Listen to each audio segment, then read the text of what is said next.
Nouvel iPhone. Salut tout le monde, j'espère que vous allez bien, très bien, c'est NRP06YT, Actu YTB2, et on va regarder la vidéo de mon achat de mon dernier iPhone 13 mini, voilà. Ça va être une vidéo rapide, la vidéo plus détaillée avec les tests des caméras, tout ça, ça sera sur la chaîne NAS06. Là, c'est juste, voilà, je vous montre le téléphone et on parle des caractéristiques et des comparaisons avec l'iPhone 12, l'iPhone 12 mini, l'iPhone 14, l'iPhone 36, 42. Voilà, n'hésitez pas à mettre un pouce bleu et à vous abonner. Nouvel iPhone. Donc on va enlever la pellicule là tout de suite. Et voilà, le nouvel iPhone il est là. Oh, il prend des traces de doigts à l'arrière, c'est grave. Bon, je vais mettre une coque.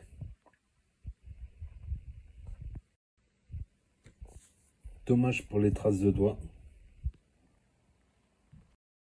Donc, le voici, le voilà. Donc, je vais vous dire les principales différences avec le 12 mini, le 12 Pro, voire le 14 en fin de story.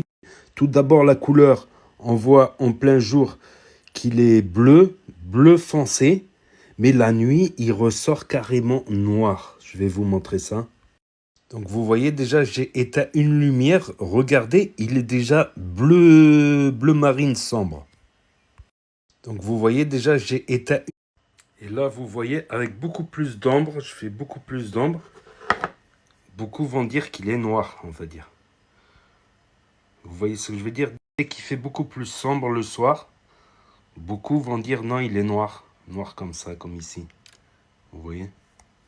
Beaucoup. Donc la couleur, c'est déjà une chose. Il change de couleur, en fait. La journée, il est bleu.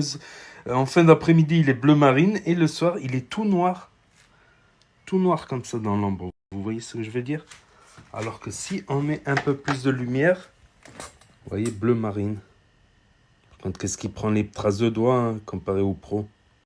Donc, mis à part la couleur, c'est absolument le même design, le même tout que le 12 mini, sauf au niveau des deux capteurs photo qui sont là en diagonale, alors que sur l'autre, ils sont l'un sur l'autre, voilà.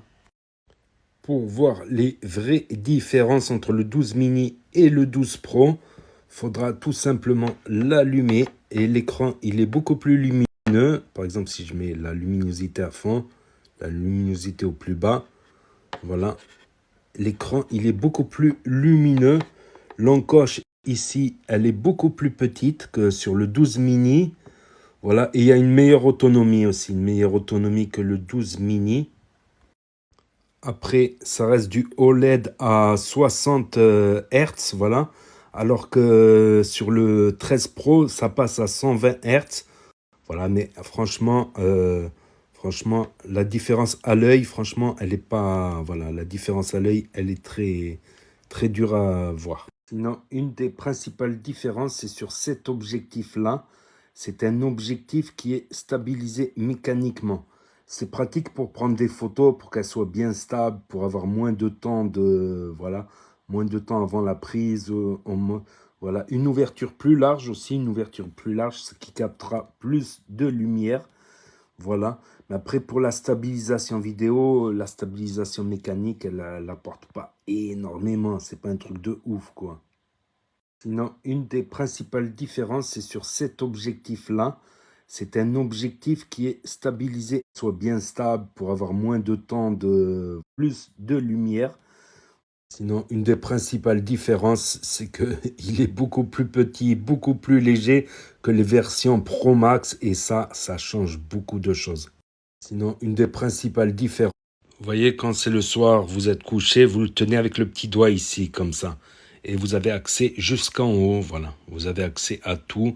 Il est léger, voilà. Et il est plus petit, voilà. Il prend moins de place aussi. Donc, c'est des avantages. Je crois que je ne prendrai plus jamais de Pro Max. Peut-être un Pro, voilà. Peut-être le 14 Pro, le 15 Pro. Mais plus jamais de Pro Max ou de plus. C'est fini. C'est bien d'avoir un grand écran, mais c'est trop lourd. C'est une différence qui est plutôt logicielle, c'est les filtres. Maintenant, vous avez des filtres, différents filtres. Vous allez me dire, ouais, mais des filtres, ok.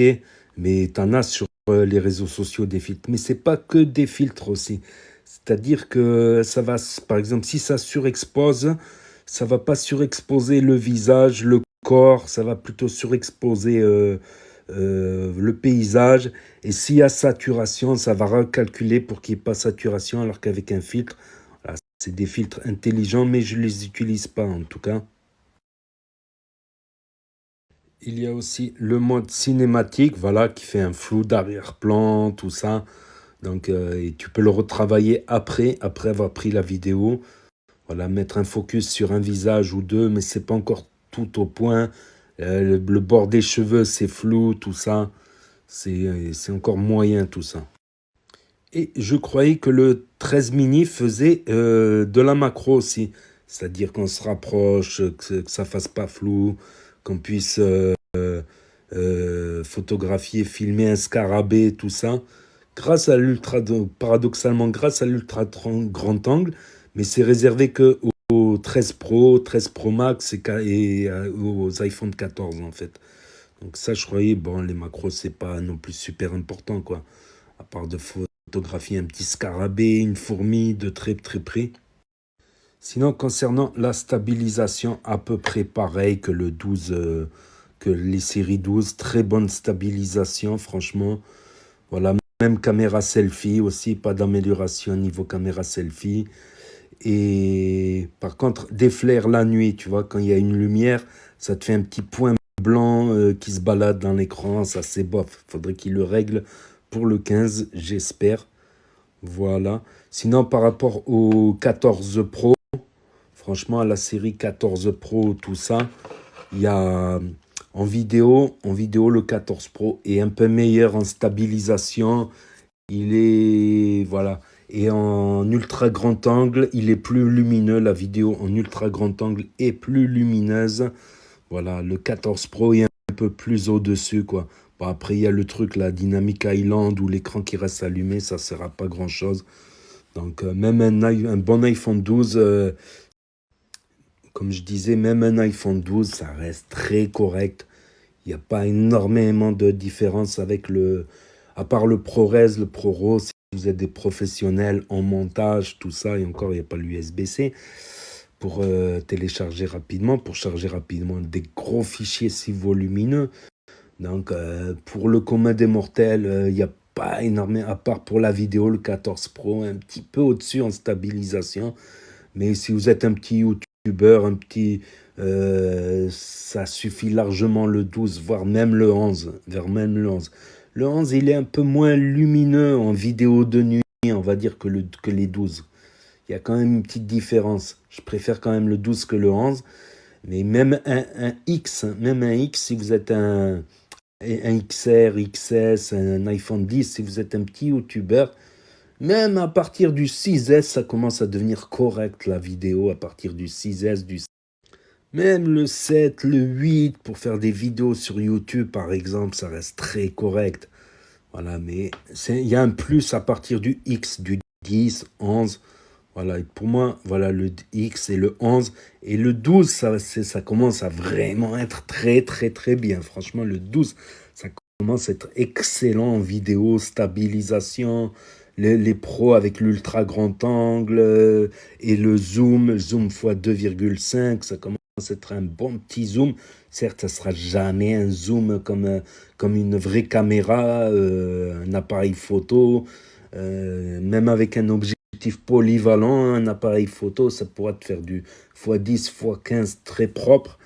Voilà, faut pas rêver non plus, mais pour faire juste des vidéos YouTube, à partir du 12, ça commence à être très très correct. Ça commence à être non, ça commence à être excellent à partir du 12 et plus. Et vraiment, comme j'ai dit, le 12 et le 13, c'est pratiquement identique. À part la macro, des petits détails à chaque fois, des petits détails. L'écran à 120 Hz, ok. Dynamic Island, des petits trucs rajoutés en plus. Sinon, le 14 Pro, ouais, une très bonne stabilisation. Et si tu mets un mode stabilisation plus, tu peux courir, gravir des escaliers, des trucs en mode sport, quoi. Excellent. À la limite, le 14 Pro, si tu as un peu de thunes, ça peut se justifier en vidéo. Mais le 12 Pro, c'est excellent. Le 11, très bien. Le 11, le 10, très très bien. Et à partir du 6S, 7, 8, bien. Voilà, ça reste de la bonne vidéo quand même en 1080p.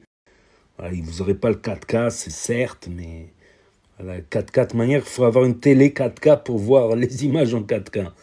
C'est ça le problème, il faut une télé en 4K. Voilà, vous aurez... Donc voilà, c'était ma petite vidéo, voilà, le petit unboxing rapide sur l'iPhone 13 mini, voilà. Parce que vraiment, l'iPhone Pro Max, il devenait vraiment très lourd, surtout quand tu es à la maison, ton pouce, il n'arrive pas jusqu'en haut. Des fois, quand tu es fatigué, tu veux surfer un peu, et tu es fatigué, t'arrives pas avec... Quand tu es dehors, ça va, tu vois, avec les deux mains, tu le prends à deux mains, le Pro Max. Mais je crois que je ne prendrai plus jamais de Pro Max. Peut-être un Pro, peut-être un iPhone Pro, pour peut-être le 14 Pro. Voilà, parce qu'il a quelques petites améliorations niveau stabilisation, caméra ultra grand angle. Peut-être le 14 Pro, mais plus les Pro Max, c'est fini. Ou peut-être je vais attendre le 15, peut-être je vais prendre le 14. Voilà, en attendant le 14 Pro, en attendant le 15. Voilà, et comme ça, ben, je testerai le 14 Pro et je le revendrai. Voilà, je ne perdrai pas énormément en 2 mois, quoique il risque de chuter à la sortie du 15. Voilà, je perdrai un peu comme si j'avais fait une location. Mais le 13 mini, je le garde. En plus, il risque d'être rare, le 13 mini. Vu que la série des iPhone 14, ils ont fait l'iPhone 14, 14 Plus, Pro, Pro Max, mais ils n'ont plus fait de mini. Parce que les mini, finalement, ils ne se sont pas trop vendus que ça. Mais c'est pratique, voilà, comme j'ai dit, quand on met le petit doigt, quand on est allongé, c'est léger, c'est plus léger qu'un Pro, c'est encore 10 fois plus léger qu'un Pro Max, voilà. Donc il y aura la vidéo plus complète sur NAS06, voilà. Et voilà, une petite vidéo plus résumée sur NAS Tuto. Voilà, NAS Tuto, c'est vraiment ma chaîne tutoriel. Voilà, j'essaie de faire des tutos, j'en vois, ça marche, ça marche, ça marche pas. Il y a quelques vidéos qui ont bien marché, d'autres moins. Celles que je croyais qu'ils allaient marcher, elles n'ont pas marché. Celles que je croyais qu'elles allaient pas marcher, elles ont marché. Va comprendre quelque chose, va comprendre. Voilà, voilà. Donc peut-être je vais me prendre le Pro. Voilà, en attendant le 15, mais le mini, je le garderai longtemps. Voilà, parce qu'il est vraiment mini, ultra léger. Franchement, quand t'as pas envie de t'encombrer, tu sors, t'as pas envie de prendre. C'est une tablette, le Pro Max presque. C'est carrément, il y a quoi comme différence avec les plus petites tablettes? C'est une tablette, ça prend trop de place. Je suis obligé de prendre une sacoche pour le transporter, ça rentre pas dans la poche, ça rentre pas. Laisse tomber, voilà, voilà. En tout cas, je suis très content. Voilà, même s'il n'y a pas énormément de différence entre le 12, le 13, le 14, comme j'ai dit. Des petites améliorations à chaque fois. À la limite, le 14 Pro, franchement, stabilisation au courant, elle est pas mal. L'ultra stabilisation, elle est pas mal. Et avoir un ultra grand angle plus lumineux. Parce que le problème de l'ultra grand angle sur le 12 et le 13, c'est que c'est un peu sombre la nuit si tu veux faire du sport la nuit ou bouger un peu la nuit. Voilà, voilà. Donc n'hésitez pas à me dire ce que vous en pensez dans les commentaires, à mettre un pouce bleu, à vous abonner, à cliquer sur la cloche. Et je vous dis à très bientôt les amis les potos pour de nouvelles vidéos. Merci d'avoir regardé. C'était Actu YTB2, premier sur les actus, les infos des influx. Tchuss.